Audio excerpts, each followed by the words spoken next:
ဒီသင်ခန်းစာတွေဒီ intermediate level ရဲ့နောက်ဆုံးသင်ခန်းစာတွေဖြစ်တယ်နောက်သင်ခန်းစာကျရင်တော့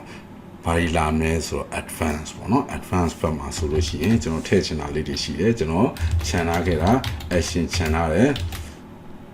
ပြီးတော့ note လက်တွေလိုမျိုး composition note เนาะ composition note တွေခြံထားတယ်ပြီးတော့ကျွန်တော်တို့အရေးကြီးတဲ့ topic slam ပေါ့နော်အဲ့တော့အဲ့ဒါတွေတက်သွားမယ်ဆိုလို့ရှိရင်ဒီဟာတွေကိုမပိုင်နိုင်မဲ့လုပ်လို့မရဘူးဒီဗီဒီယိုတွေမှာကျွန်တော်ပြထားတာအစင်ချောတယ်ဆိုတာဒါကျွန်တော်လုပ်တာနှစ်တွေလည်းကြာပြီအတွေ့အကြုံလည်းရှိတယ်ပြီးတော့အဲ့ဒါတွေကိုလည်းရှင်းနိုင်တယ်ဒါတွေရှင်းပြီးတော့မိတ်ဆွေတို့ပြထားလို့ပါမိတ်ဆွေတို့ကအခုမှအစလုပ်မယ်ဆိုရင်တော့နည်းငယ်ကြံ့ကြာနိုင်တယ်အဲ့ဒါကြောင့်ကျွန်တော် course ကိုဒီမှာ2 month 2လကျွန်တော်ရန်နာမယ်2လရန်နာတဲ့အချိန်မှာကျွန်တော်ကိုမိတ်ဆွေတို့လုပ်ပေးရဖို့ရှိပါတယ်အဲ့ဒါဘာလဲဆိုတော့ကျွန်တော် post တင်လာမယ်အဲ့ post တွေကတစ်ခုခုကိုကျွန်တော်ကိုလုပ်ပြပါလုပ်ပြပြီးတော့ email ပို့ပါเนาะ email ပို့ရင်ဒါဆိုရင်ကျွန်တော်ကမိတ်ဆွေတို့လုပ်ထားတဲ့ project အသေးလေးကိုကြည့်ပြီးတော့မိတ်ဆွေတို့နားလည်ချောင်းပြသနိုင်တဲ့အခါကျရင်ကျွန်တော်ဒီ advance course တွေကိုနောက်2လပြည့်တဲ့အချိန်မှာထည့်မှာဖြစ်ပါတယ်ပြီးတော့ကျွန်တော်ခိုင်းထားတဲ့ဒီ intermediate အဆင့်ကိုဖြတ်သန်းနိုင်လို့ရှိရင်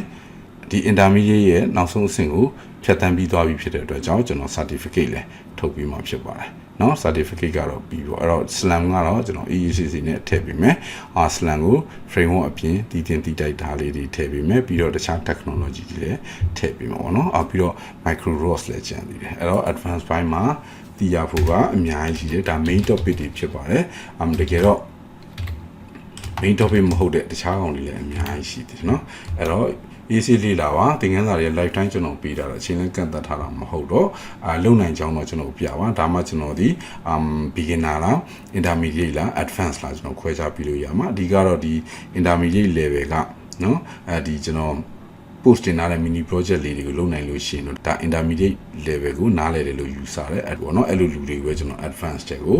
အဝင်ခံပါ advanced တော့ကျွန်တော် class နောက်တစ်ခုခွဲလိုက်အောင်မယ်เนาะပြီးတဲ့ခါကျတော့ဒါဘာတော့လို့ဒါဘာကြောင့်လို့ရတာလဲဆိုတော့ certification ပေးဖို့အတွက်ရယ်နောက်တစ်ခုကပြည်ပနိုင်ငံတွေကအလုပ်ခေါ်တာကျွန်တော်စီရောက်တာရှိတယ်ဒါပေမဲ့ကျွန်တော်မှပြီးစရာထည့်ပြီးစရာလူမရှိဘူးတပည့်မရှိဘူးဆိုတဲ့ခါကျတော့เนาะဒီမှာတက်မြောက်ထားတာတည်ကြလို့ရှိရင်စိတ်လေးဝင်စားလို့ရှိရင်ကျွန်တော်ချိတ်ဆက်ပေးနိုင်အောင်လို့ရည်ရွယ်ထားတာပါเนาะအစားတော့ဒီတိုင်းပဲ video record နဲ့ပဲလှုပ်ထားလိုက်လို့ပါပဲเนาะဒါပေမဲ့ဒါက quality လည်းမသိရအောင်ဘယ်သူကရတယ်ဘယ်သူကမရဘူးဘယ်သူကဒီတိုင်းပဲ just for knowledge ပဲလုပ်နေတာဆိုတော့ကျွန်တော်မသိအောင်မသိရတော့ကျွန်တော်ခင်ဗျားတို့ပြန်မကူညီနိုင်เนาะဒီတစ်ခါတော့အမှန်ကန်ကူညီနိုင်အောင်ရရှေ့ဆက်ပြီးတော့အများကြီးသွားလို့ရအောင်ရကျွန်တော်စူးစမ်းထားပါတယ်အဲ့တော့PC လေးလာကြပါ mini project လေးကိုဘယ်ချိန်ပြီးရမလဲဆိုတော့မရှိပါဘူးစိတ်တိုင်းကြလုပ်ပြီးလို့ရှိရင်ကျွန်တော်ကို email သို့မဟုတ် messenger ကနေလာပြောလိုက်ပါเนาะကျွန်တော်ကြည့်ပေးပါမယ် okay ပါအားလုံးကိုနှုတ်ဆက်ခဲ့တယ်ကျွန်တော်ပြောစရာထပ်တင်စရာတွေအများကြီးရှိနေပေမဲ့တချို့အကြောင်းအရာတွေပြီးတော့ကျွန်တော်တင်ယူကကားတော့မှာဖြစ်တဲ့အတွက်ကြောင့် autonomous mobile robot ကနေတွေးဖယ်သွားမှာဆိုလို့တချို့တည်တဲ့အကြောင်းအရာတည်လေးတွေတော့ကျွန်တော်တို့ရဲ့ YouTube channel ဖြစ်တဲ့ Ron Robotic ကနေပြီးတော့ဆက်လက်လေးလာတော့ကြဖို့တိုက်တွန်းပါတယ်ဥမာဖြစ် Docker နဲ့ ROS တွဲသုံးတဲ့ကောင်လေးပေါ့เนาะတခြားဟာတွေလည်းပါပါတယ် snippet လေးပေါ့အတူထွားလေးတွေပေါ့ဘာဖြစ်လို့လဲဆိုတော့အဲ့ကောင်လေးတည်ထားလို့ရှိရင်ကိုက host မှာ operating system ချင်းမတူလဲလွယ်ကူကူ develop လုပ်လို့ရတာဥပမာ Ubuntu 16 ROS 1နဲ့ develop လုပ်လို့ဆို container ဆွဲချပြီး develop လုပ်လိုက်လို့ရတယ်ROS Node နဲ့လုပ်ချင်လဲဆွဲချပြီးလုပ်လိုက်လို့ရတယ်နောက် ROS2 handle နဲ့လုပ်လို့ဆိုတော့သူ container ဆွဲချပြီး develop လုပ်လိုက်လို့ရတယ်เนาะဒါမျိုးdeveloping အတွက်အဆင်ပြေအောင်လဲတခြားတည်တဲ့ဟာလေးတွေ cloud နည်းပညာလေးတွေ server နည်းပညာလေးတွေ embedded နည်းပညာလေးတွေเนาะဒီလိုအတူအထွာအသီးလေးတွေကိုတော့ကျွန်တော် YouTube မှာဖြည်းဖြည်းချင်းထည့်ပေးထားပါမယ်okay ပါကျွန်တော်တို့နောက်2လဖြစ်တဲ့